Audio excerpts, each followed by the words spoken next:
Tidaklah aku ciptakan manusia, jin dan manusia kecuali untuk beribadah kepadaku, kata Allah Subhanahu wa taala. Yang kita saksikan pada sore hari ini, secara tidak langsung kita bisa merasakan rasa dari keimanan. Bahwa keimanan kita kepada Allah Subhanahu wa taala mempunyai rasa. Bagaimana ciptaannya, yaitu adalah air yang begitu luas, yang terasa asin, sebagaimana kita yang sudah lama tidak merasakan bagaimana luasnya ciptaan Allah berupa lautan. Kita bisa menyentuhnya, kita bisa berenang di atasnya, kita bisa merasakan betapa agungnya Allah menciptakan sebuah lautan yang dulu pernah menenggelamkan seluruh dunia ini di suatu masa. Masya Allah. Tidak terbayangkan, kita merasakan juga deburan angin yang begitu halus lembut menerpa kulit-kulit kita. Masya Allah, bisa menggerakkan bahtera-bahtera yang ada di luar sana. Masya Allah. Bahkan di dalam ayat tersebut terdapat sebuah doa gitu kan. Bismillahirrahmanirrahim wa mursaha. Bagaimana Allah itu menggerakkan langit untuk yang mengangkut kapal-kapal yang bermuatan bagi bermanfaatnya manusia itu sendiri. Masya Allah, luar biasa. Hal ini tentunya sangat kita apresiasi, ya. Kita harus bersyukur kepada Allah Subhanahu wa taala. Tentunya tidak lain tidak bukan, syukur ini akan membangkitkan semangat kita untuk beribadah kepadanya.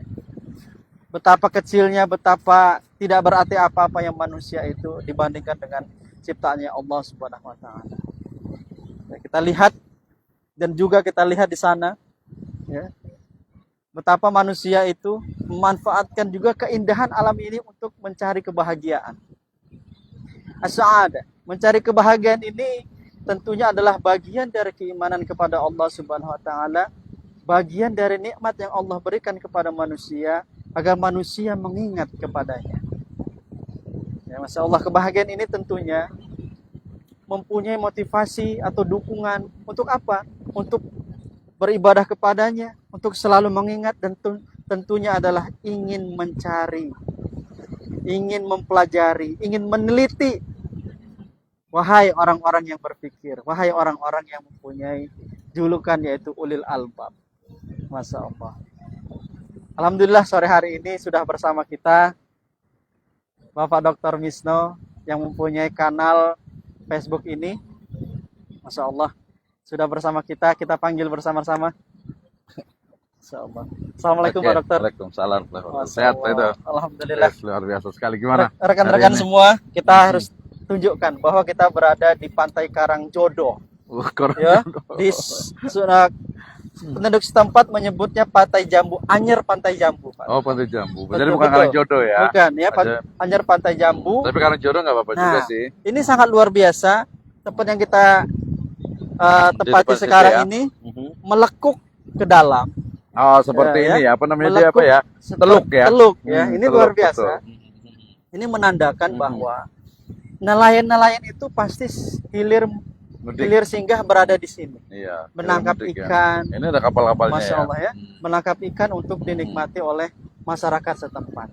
Nah, tentunya ada satu hal yang sangat menarik nih untuk kita kupas mungkin dari segi kauniyah. Oh, kauniyah. Ya, dari bagaimana alat tentang kehidupan alam ini ya. Ya, betul, karena betul. ada ayat kauliyah dan ayat kauniyah. Nah, ini sangat menarik ya. Kita berada di pantai ini bukan semata-mata ingin menunjukkan kita berada di pantai, tapi ingin mendekatkan diri kepada Allah, bahwa pantai ini adalah salah satu dari ayat kauniyah.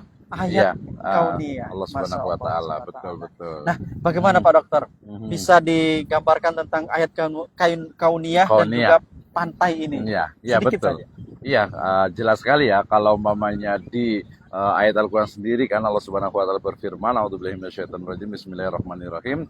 Inna fi khalqis samawati wal ard wa ikhtilafil laili wan nahar la ayatil liulil albab. Ya kan? Alladzina yadhkurunallaha qiyaman wa qu'uda wa 'ala junubihim wa yatafakkaruna fi khalqis samawati wal ard Rabbana ma khalaqta hadza batila. Jadi konsep dari ayat kauniyah itu memang sangat luas sekali ya, dari satu materi yang dia itu sangat kecil sekali, bahkan kasat mata ya, seperti virus gitu kan ya, sampai yang mungkin di luar angkasa yang mata juga tidak bisa melihatnya lagi ya. Nah, dalam konteks ini hari ini tentu saja kita berada di sebuah pantai. Pantai itu adalah pertemuan antara daratan dengan lautan ya, di mana di sana itu ya adanya ombak gitu ya, kemudian juga adanya matahari yang mungkin bisa kita melihat sunsetnya gitu ya, sebelah sana, termasuk juga apa namanya, kalau biasa di tebing, di pepohonan, pegunungan, perbukitan,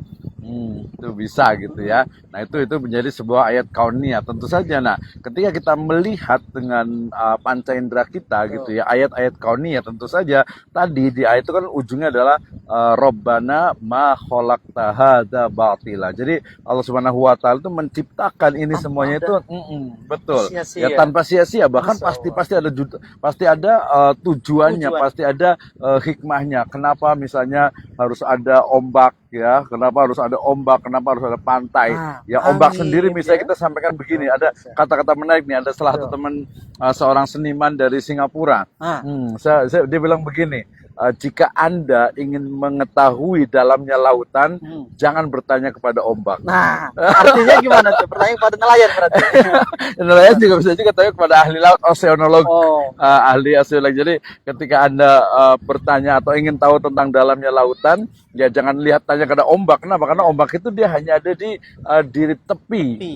Di tepi. Padahal dalam mereka ombak itu dia nggak tahu seperti apa dalamnya itu. Kalau mau ya mungkin bisa eksplorasi ke sana, atau mungkin melalui ilmu tentang ocean itu, tentang samudra, kelautan, samudra gitu.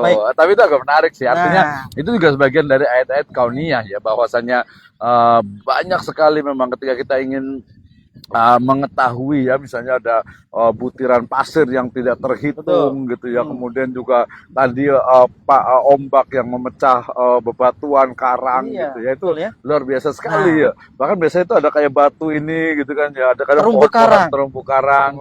Ini batu karang ya, ini mungkin laut yang di dalamnya gitu ya. Kemudian juga ada kerang-kerang kecil yang hidup dan sebagainya. Dan ini adalah salah satu dari apa? Ya tentu saja ini adalah ayat kauniyah Allah Subhanahu wa taala yang menjadi juga sumber pendapatan secara ekonomi juga gitu. Kita akan masuk ke situ nanti ya. Tapi agak panjang sih, kayaknya ini saya udah mau habis kayak baterainya. Baterainya mau habis, tahan sedikit ya. Insya Allah masih bisa buat kita jelaskan dari sisi ekonomi kelautan. Iya, sangat luar biasa sekali. Kita lihat di sini Pak Dokter bahwa ada masyarakat setempat sini memanfaatkan bibir pantai ini sebagai satu penghasilan ekonomi, betul ya, untuk jualan, mereka berjualan jasa gitu kan ya, mereka makan jualan produk jasa gitu kan, jasa ya, kemudian bahkan mereka juga mungkin penghasilan dari sekitar dari ikan dan sebagainya. Iya, ada beberapa masih ada.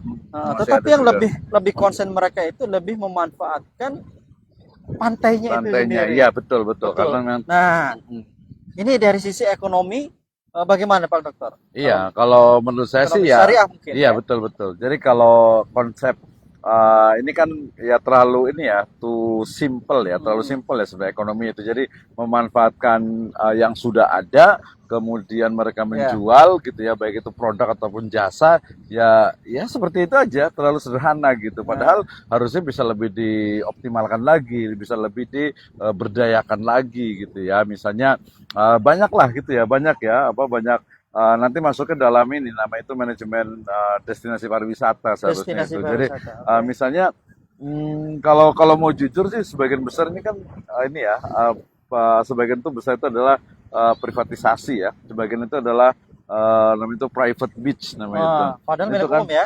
Iya, umum tuh sebagian saya sebelah situ kan bukan, sebelah sana bukan. iya. Tapi kalau bicara tentang apa sumber daya alam itu luar biasa dari ujung ke ujung itu kan. Cuman ya sayangnya itu memang Indonesia, bukan Indonesia ya, mungkin masyarakatnya juga, tapi bukan hanya masyarakat sih sebenarnya, mungkin sistem kali ya. Jadi sistem yang menjadikan sumber daya alam kita itu ya diambil sama kapitalis gitu ya. Nah kita lihat dari ujung ke ujung itu kan sebenarnya semua ada sumber daya alam gitu ya. Termasuk ikan kita tuh luar biasa, tapi ya ikan kita paling cuma pakai apa perahu kapal begini seperti ini, ya, sangat sederhana. Teknologinya Iya, sederhana. ya. Belum lagi tadi apa namanya, untuk bahan bakarnya juga cukup mahal, mesinnya.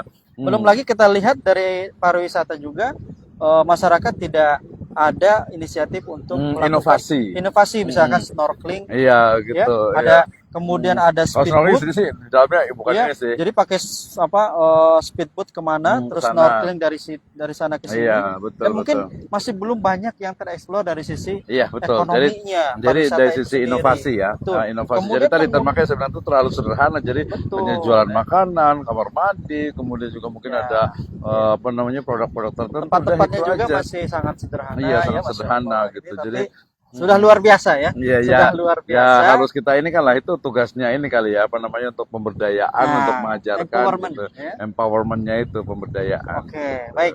Demikian Oke. pemirsa channel. Moga-moga masih ada baterainya Iya, ini. Masya Allah, baterainya Insya Allah ya. Mudah-mudahan masih bersahabat ada. Baik, nih. Kita demikian. jumpa lagi di yang akan datang. Jumpa Ya. lagi di video yang selanjutnya. Assalamualaikum warahmatullahi wabarakatuh. Waalaikumsalam warahmatullahi wabarakatuh.